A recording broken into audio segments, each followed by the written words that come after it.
नमस्कार। मेरे YouTube channel जरा सोचिए में आप सभी का स्वागत है। कुछ समय पहले मैंने कुछ शॉर्ट्स डाले थे आपके सोचने के लिए, समझने के लिए और विचारणीय भी थे वे प्रश्न। उन प्रश्नों में यह था कि यदि आपका बच्चा ऐसा करता है तो आप क्या करेंगे, वैसा करता है तो क्या करेंगे, आपके समक्ष चुनौती आए तो आप क्या करेंगे। उन्हीं वीडियो को ध्यान में रखते हुए, उन्हीं शॉर्ट्स को ध्यान में रखते हुए मेरे शॉर्ट्स का 5वां विषय था, इसकी तो यारी दोस्ती ही नहीं छूटती।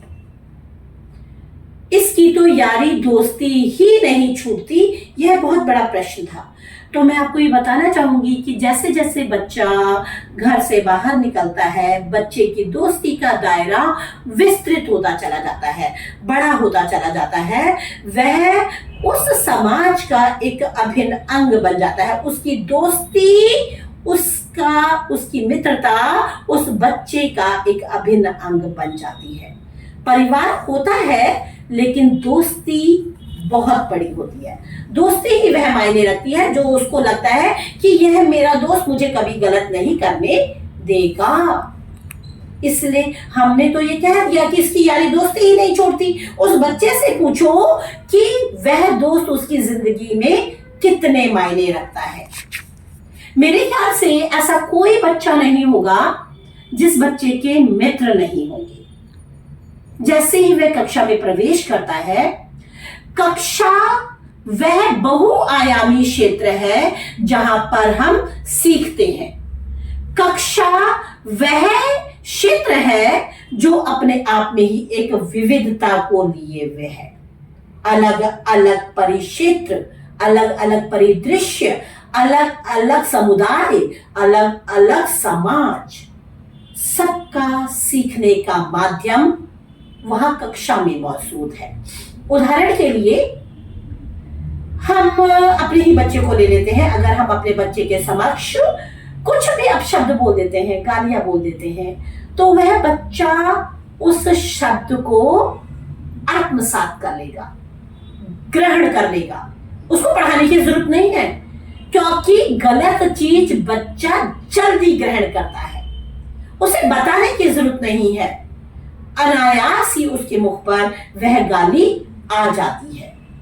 बच्चा अन्य बच्चों के साथ मिलकर कक्षा में समय व्यतीत करता है। मेरे ख्याल से अधिक समय वो वहीं पर व्यतीत करता है, अपने विद्यालय में। और अन्य बच्चों के साथ जो उनकी प्रवृत्तियां होती हैं वह ग्रहण करता है। मान लीजिए कि कक्षा में मारपीट होती है। अब जब कक्षा में मारपीट होगी तो आपका बच्चा, उसे यह बताने की आवश्यकता नहीं है कि उसे जाकर बचाए या वहां जाकर मारपीट करे। वह स्वयं ही उस मारपीट का, उस कृत्य का हिस्सा बन जाएगा, क्योंकि जो मार रहा है या तो वह उसका मित्र है, या जो पीट रहा है या जो पिट रहा है वह उसका मित्र है। ऐसे में हम क्या करें, यह एक महत्वपूर्ण किस्सा है। क्या कहा जाए, क्या करा जाए। देखिए, इस परिस्थिति से निपटने के लिए टीचर, स्कूल प्रशासन और अभिभावक सभी की समान जिम्मेवारी बनती है। एक अभिभावक को के रूप में आप बच्चे में जागृत करते हैं विवेक को। आप बच्चे को समझाते हैं उसके लिए क्या सही है, उसके लिए क्या गलत है। एक टीचर की यह जिम्मेवारी बनती है कि वह बच्चे को समझाए, वह बच्चे को रोके, वह बच्चे को बताए कि कक्षा में कैसे रहा जाए, कैसे दिशा निर्देशों का पालन किया जाए। बच्चे को दंडित करना, बच्चे को निलंबन करना, यह स्कूल को यह अधिकार नहीं होना चाहिए। मेरा कहने का अर्थ यह है, अगर बच्चा गलत व्यवहार करता है तो सूचना मिलने पर टीचर को तुरंत एक्शन लेना चाहिए। उसके अभिभावकों को बुलाना चाहिए, उनके अभिभावकों से बात करनी चाहिए और बताना चाहिए आपके बच्चे ने यह कृत्य किया है, आप उसको सुधारें। विद्यालय की बहुत अहम भूमिका बनती है। विद्यालय को चाहिए कि विद्यालय में एक परामर्श नियुक्त करें।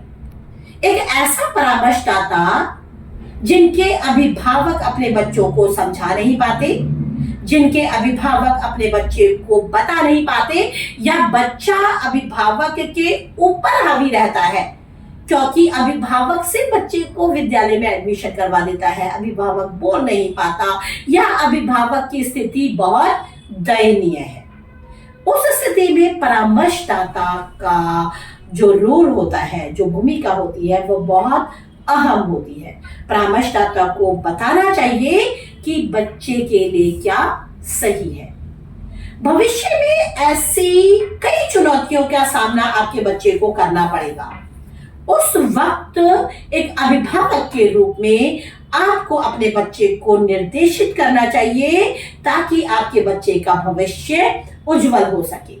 उसे बताना चाहिए कि वह क्या करे अगर उसको ऐसी चुनौतियों का सामना करना पड़े, तो ना कि गाली गलौज करे। आशा है आपको मेरी यह वीडियो अच्छी लगी होगी। अगर अच्छी लगी है तो कमेंट करें, मुझे बताएं ताकि मुझे भी प्रोत्साहन मिले, मैं भी प्रेरित हो सकूं आपके लिए अच्छी से अच्छी वीडियो लाने के लिए, आपके लिए अच्छा मटेरियल इकट्ठा करने के लिए, आपको जागरूक करने के लिए। धन्यवाद।